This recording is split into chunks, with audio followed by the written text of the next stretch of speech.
Charles sat still and regal on the pile of upturned, sheet-covered crates, naked. His spine straight as a rod, his arms enclosing his knees, ankles crossed demurely. His thick silvery hair was receding at each corner of his forehead, which only added to the effect of nobility.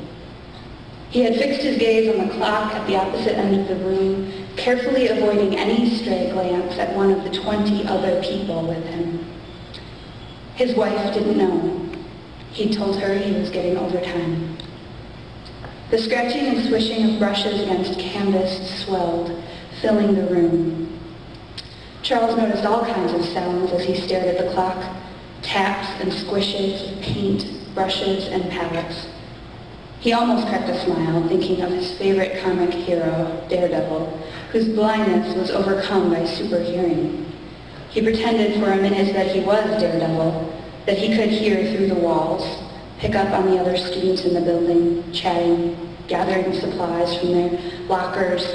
He imagined he could hear a girl arguing with her boyfriend. Was he going to hit her? Yes, he hit her, and tried to strong-arm her into the men's bathroom. Charles tensed his muscles. Here was his chance. He'd jump up and rescue her.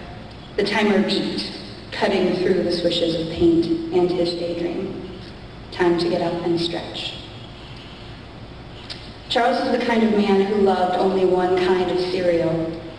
He sat and savored the milk-sodden, shredded wheat squares one at a time, with a cat-like smile on his face. Spoonful after soggy spoonful, he squished the wheat squares between his palate and his tongue like little wheat sponges. The milk would spurt out of the cracks in the squares, hitting all angles of his mouth and filling him with the utmost contentment. He only liked one kind of high-performance, moisture-wicking sock, which he put on like his wife put on nylons, all rolled up at the toe and then peeled onto his foot in a single delicious motion.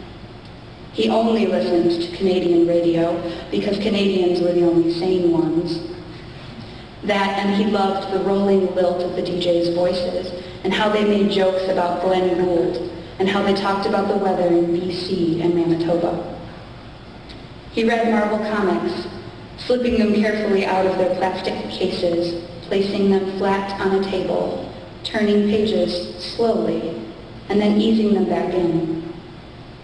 His life was small and steady, like he was, and encompassed no more than 50 square miles total.